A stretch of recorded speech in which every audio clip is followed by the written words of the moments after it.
I'm up in space, so that little bit give me space, so that little bit give me face. Running the gang, can you keep with the pace? Yeah, I know, man, but I know that it changed. 15 minutes or less podcast video. I'm here with my co-host, Josue, and special interviewer here today. It's a special segment here with my boy, Pvncecutz, Yes, aka sir. Dirty Yes, Soda, sir. aka Angel, whatever you know him by. He's here, a special Whatever you want to guest. call me. that's actually the guy that we have our music in the intro, front of the yep. for the intro. Sir, appreciate Yeah, that. that's the legend himself, the GOAT. Today's gonna be kind of special, guys. Today we're gonna be getting a interview / haircut, so super important. This is my first haircut with him, and many more. And more to come. We have an interview coming with great conversations, and let's get straight into it. Basically, guys, for you guys that don't know Angel, we're gonna let him introduce himself. Basically, on how we got to meet Angel. Basically, we met Angel through a friend, one of our closest friends, Roberto. And with time, he became like a brother to us. And like this, it's a really special opportunity to bring him in and be one of the first people we interview on this channel. So with that being said, we're going to go straight into it. It should be a fun episode. So with that being said, our first question for you is basically what inspired you to get into the arts, of whether it's being a barber or just into producing music? Okay, yeah. All right, so with the barbering, as a kid, when I was younger, one thing that I remember a lot, like you mentioned, Roberto, my cousin has a great set of hair, like I'm going to just say it, but he didn't really do too much with his hair when we were younger, and I remember I would always tell him, like, hey, bro, let me style it, and I feel like that's when my passion for hair really started, and then as far as music goes, I really just started doing it as a joke, and then, as time went on, I started taking it a little more serious. I started liking the craft. Right now I'm on a little break, but slowly getting back into it. Yeah, we have an upcoming track coming out for that as well. Yeah, what's it called? I'm still coming out with the rap Renee, so if you guys want to comment one down below, I can call it Luis Guzman or something like that. Yes, sir. Nah, but actually, me and Angel, we actually know. I've actually met Angel way before I met Roberto. So me and Angel, we actually lived in the same apartments for many years. I met Angel when I was in, I believe it was 8th grade. Yeah, I was in 6th grade when I met you. Yeah. 7th grade. So he was just out there playing soccer, and I went up to him I'm a very outgoing guy. I like to go out to people, meet new people. I went up to him. I started talking to him. And next thing you know, we just clicked like that. We've been. Man, I was like, you gonna be out tomorrow? And he was like, yep, I'll see you here. That's how it all started. It was every single day, basically. And what's crazy nowadays, it's super hard to find people that you just are able to click with. Click like that. And what do you think? What's the importance of being able to just click with somebody? You think in the long run, when starting a business, like being a barber, you think that's super important, and having that basically that customer barber relationship? You think that's important? Oh yeah, for sure. I think to a certain point, this is a profession, so we do have to be professional. We can't share too much personal stuff with our clients, but I think it is very important to have that relationship with your client. When a client comes in, a lot of times it's time to relax. When people go get their hair done, their nails done, eyebrows, whatever they're getting done, it's a form of relaxation. Yeah. And sometimes they need somebody to talk to. So I feel like it is very important to have that relationship with your client. And especially where you see a lot of women nowadays they're really into taking care of themselves. Where I feel like at least us growing up, we didn't really see it as much, not even with our parents, until you get into high school. You see girls taking care of their bodies in many ways, using products for their face, going to get manicures, pedicures, eyebrows.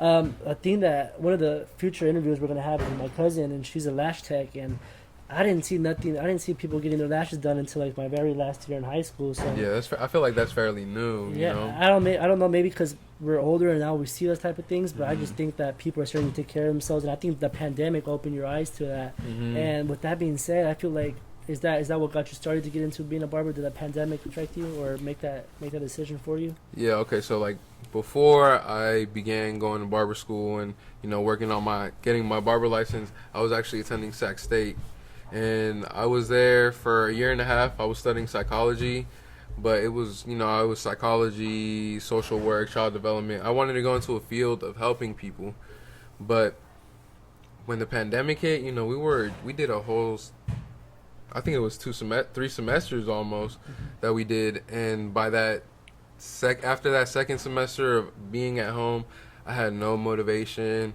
I wasn't doing my work. To be honest with you guys, I was just looking up the answers from my homework.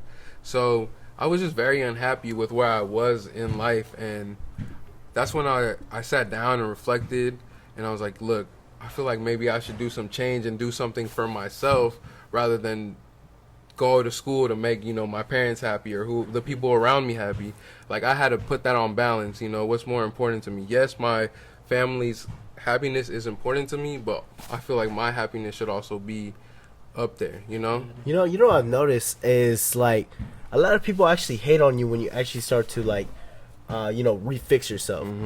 There's a lot of people, they doubt you. They me right at my moments in time right now, I'm actually changing myself as it is.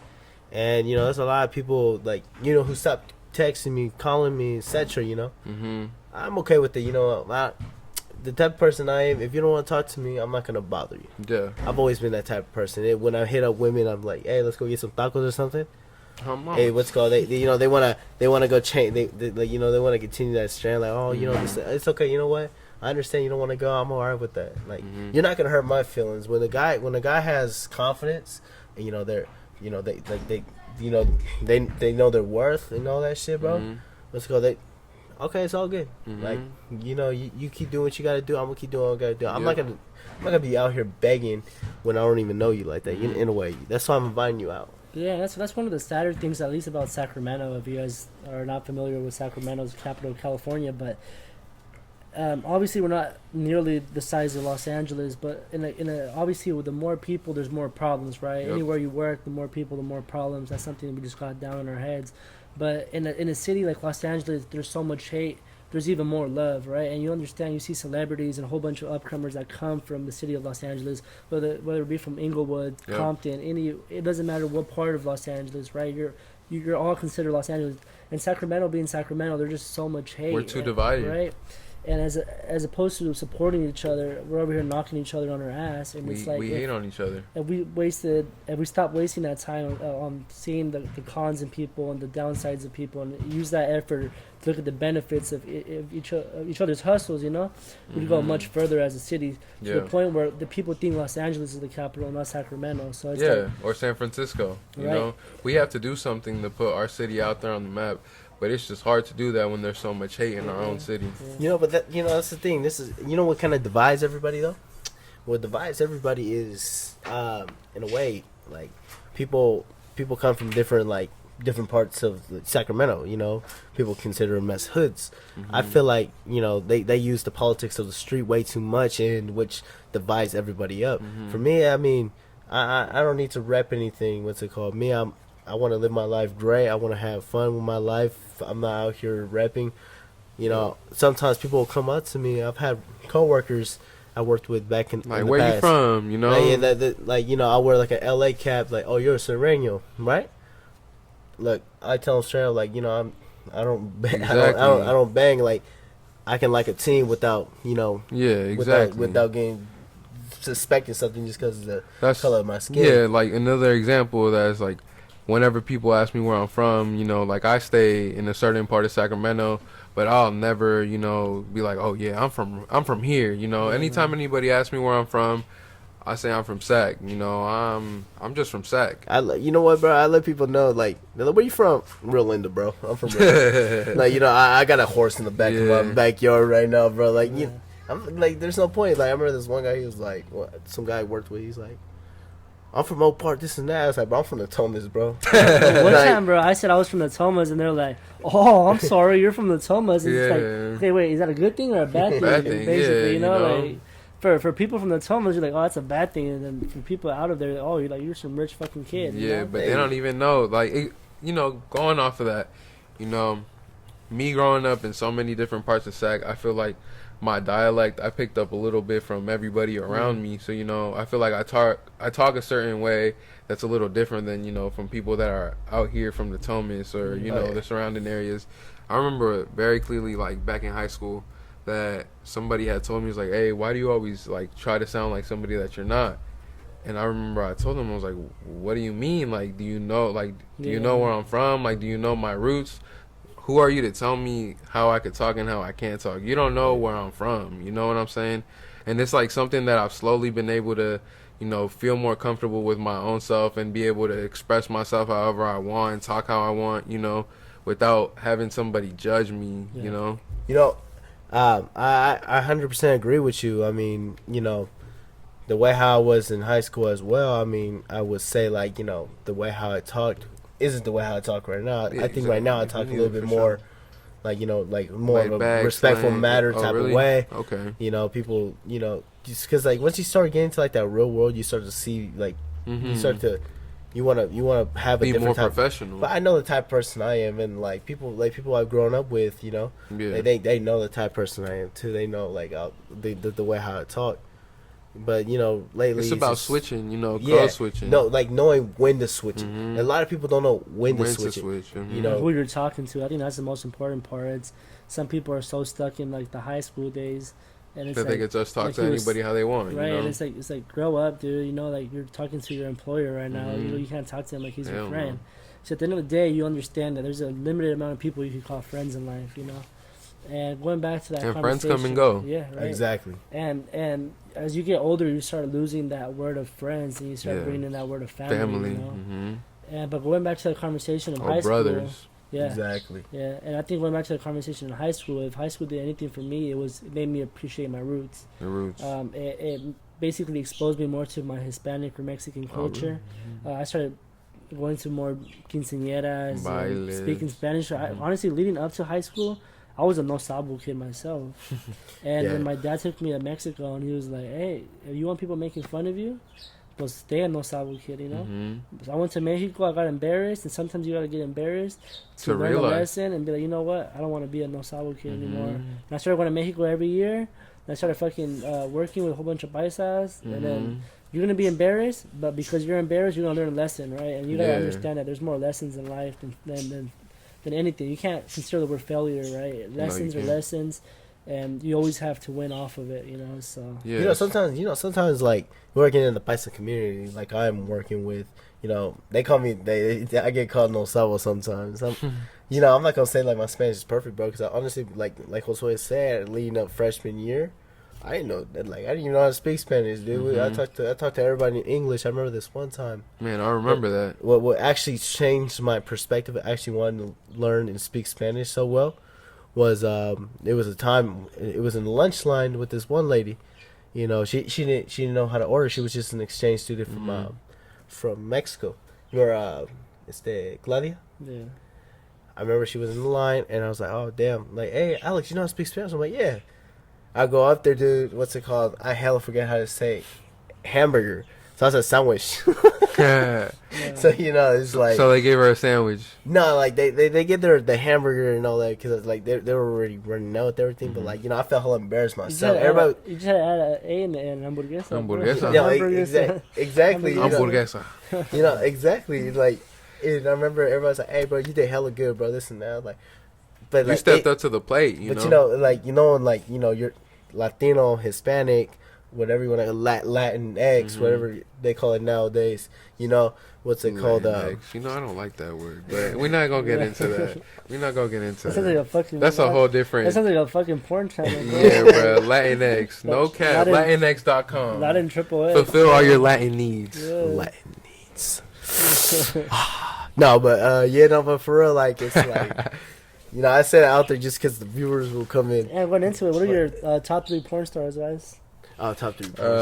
Bella Danger. Oh no, I don't like her. She does too much anal, bro. Lana Rhodes. I like Lana Rhodes. I'm not gonna lie.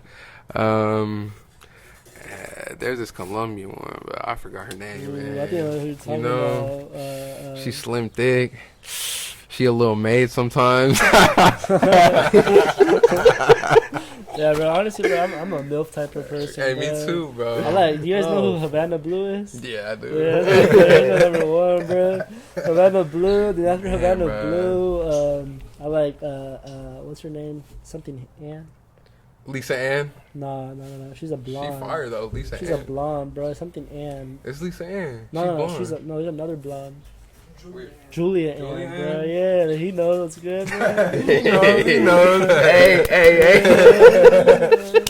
And then Veronica Rodriguez. Oh, I think that's what I'm talking You know about. what, you know- Colombian. Yeah, She's Colombian. hey, no, she's been in swimming. Morenita. Oh, Morenita, She's in right? Venezuela. this boy did the whole Wikipedia search on her. Nah, he goes to the Hey, profile. hey, no, but for real. You No, got no, the man. anatomy first. You know what, bro? Hey, you know when I actually first started watching porn, bro, she was actually the first porn star I actually watched. Dead ass, bro. Like petite, bro. Like she like, Petite? oh She's my not god. petite. Yeah, she Yeah, never petite. honestly, yeah, bro. If I had to Yeah, go to yeah. a strip club and she was the one dancing on me, I'd handle her. Exactly. I wouldn't be able to get a fucking Havana Blue on me. I Havana have to show her Blue. the O face. You know what the O face is? The Oh. No, but and then you know Gina Valentina. Oh, Yeah. Bro, she's bad, bro. Oh.